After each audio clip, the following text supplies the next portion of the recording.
ناظرین، دنیا ایک نئے دور میں داخل ہو رہی ہے جہاں جنگیں صرف بارود سے نہیں بلکہ آرٹیفیشل انٹیلیجنس، معیشت، معلومات اور عالمی اتحادوں سے بھی لڑی جا رہی ہے۔ مڈل ایسٹ میں طاقت ایک طرف کا توازن بدلتا دکھائی دے رہا ہے، دوسری طرف گوگل انسانوں کے سوچنے اور معلومات حاصل کرنے کا طریقہ بدلنے جا رہا ہے، اور اسی دوران پاکستان اپنی معیشت کو سنبھالنے کی کوشش میں ایک نئے مرحلے میں داخل ہو رہا ہے۔ آج کی ویڈیو میں ہم 3 بڑے موضوعات پر بات کریں گے۔ پہلا، امریکہ، سعودی عرب اور ابنائے حمص کے گرد بڑھتی سیاسی کشیدگی۔ دوسرا، گوگل میں AI اوور ویو میں فیچرز میں آنے والی تبدیلیاں جو مستقبل میں انسانوں کے معلومات حاصل کرنے کے طریقے کو بدل سکتی ہیں۔ اور تیسرا، پاکستان کی معیشت، ڈالر ذخائر، IMF اور آنے والے مہینوں میں ملک کی اقتصادی صورتحال، اور سب سے اہم بات، یہ تینوں خبریں الگ الگ نہیں ہیں بلکہ یہ سب ایک ہی بڑی تصویر کے مختلف حصے ہیں۔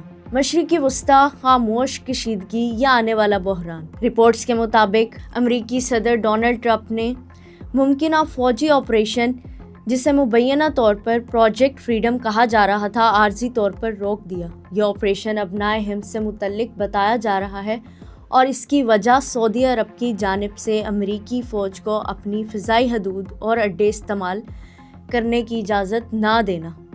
اب یہاں ایک سوال پیدا ہوتا ہے، آخر ابنائے حمص اتنی اہم کیوں ہیں؟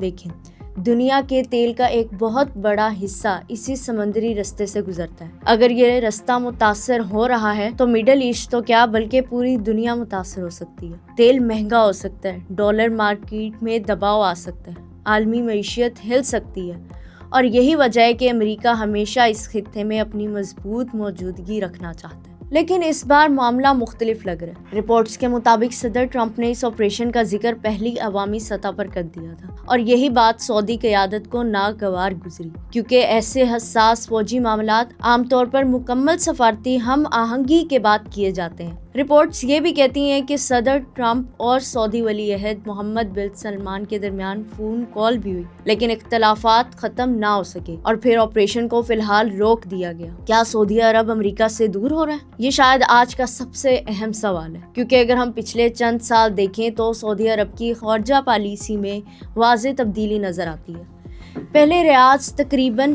ہر بڑے معاملے میں واشنگٹن کے ساتھ کھڑا نظر آتا تھا، لیکن اب چین کے ساتھ تعلقات بڑھ رہے ہیں، ایران کے ساتھ مذاکرات ہوئے، روس کے ساتھ کوارڈینیشن توانائی پالیسی پر دیکھی گئی۔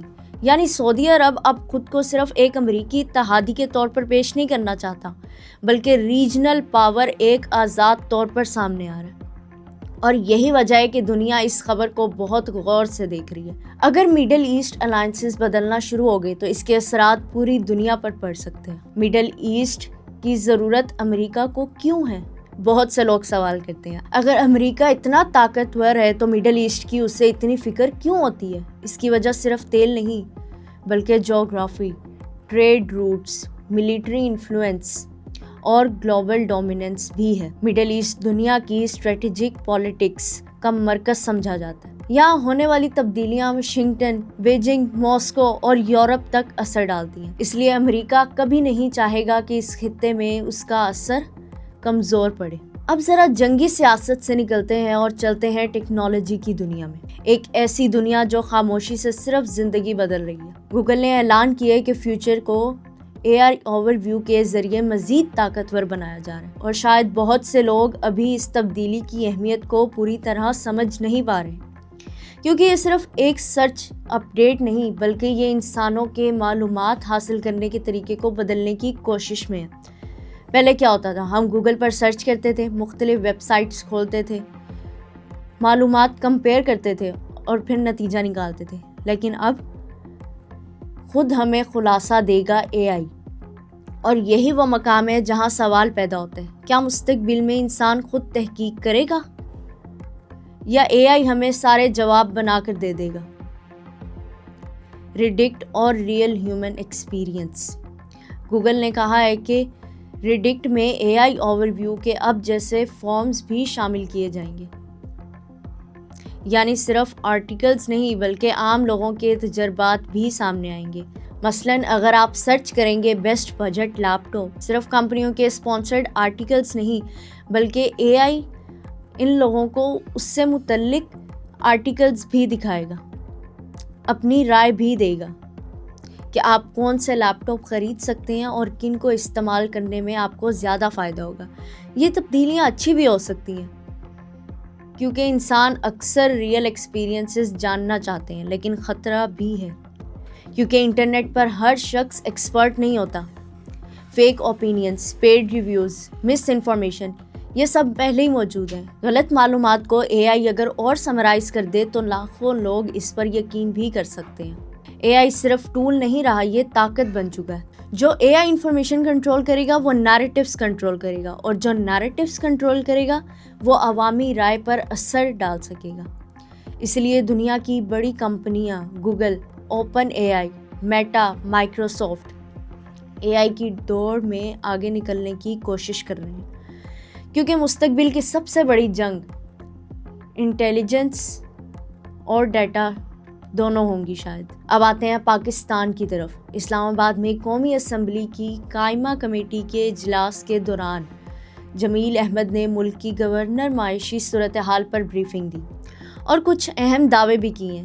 انہوں نے کہا ہے کہ پاکستان کے زر مبادلہ ذخائر مسلسل بڑھ رہے ہیں اور توقع ہے کہ رواں ماہ ذخائر 17 ارب ڈالر سے تجاوز کر جائیں گے۔ یہ خبر اس لیے اہم ہے کیونکہ کچھ عرصہ پہلے تک پاکستان شاید معاشی بحران میں دکھائی دے رہا تھا۔ ڈالرز کی قلت، درآمد کی پابندیاں، IMF مذاکرات کی باتیں، ڈیفالٹ اور ہر جگہ زیر بحث تھی، لیکن اب اسٹیٹ بینک کہہ رہا ہے کہ صورتحال پہلے سے بہتر ہو رہی ہے۔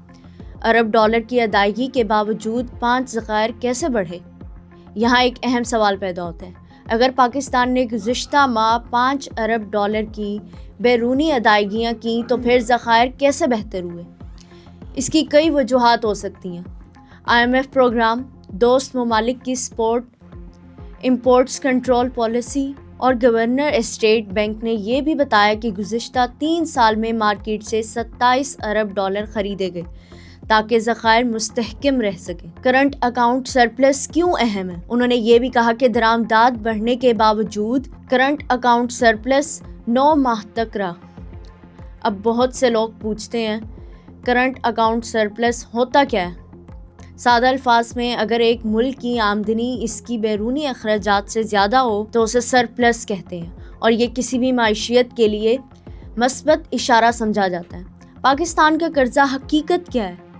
گورنر اسٹیٹ بینک نے یہ بھی کہا ہے کہ پاکستان کا بیرونی قرضہ اب بھی تقریباً 100 ارب ڈالر ہے، اور جون 2020 میں بھی یہی صورتحال تھی۔ اسٹیٹمنٹ کو 2 طریقوں سے اب اس طرح سے دیکھا جا رہا ہے کہ حکومت کہتی ہے کہ قرضہ بے قابو نہیں ہوا، جبکہ ناقدین کہتے ہیں کہ اصل سوال قرضے کی رقم نہیں بلکہ ری پیمنٹ کیپیسٹی ہے۔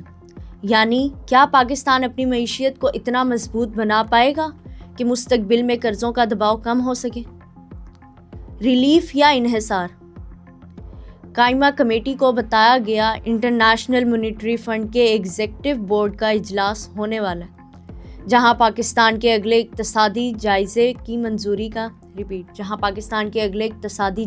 منظوری کا امکان بھی ہے۔ IMF فنڈز جاری کرتا ہے اور اگر تو ذخائر مزید بہتر ہو سکتے ہیں، لیکن یہاں ایک بڑی بحث ہمیشہ موجود رہتی ہے۔ IMF پروگرام واقعی معیشت کو بچاتے ہیں یا ممالک کو مزید انحصار کی طرف لے جاتے ہیں؟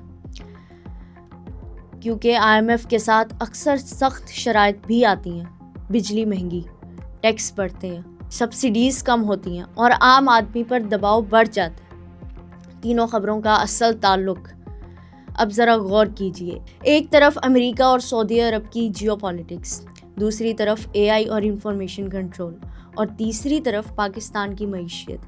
یہ تینوں خبریں ہمیں ایک ہی چیز سکھاتی ہیں کہ آج کی دنیا میں طاقت صرف فوج نہیں، economic stability, technology, data, narratives اور اسٹریٹجک الائنسز، یہ سب ایکولی امپورٹنٹ ہیں۔ ایک ملک فضائی حدود بند کر کے عالمی سیاست پر اثر ڈال سکتا ہے۔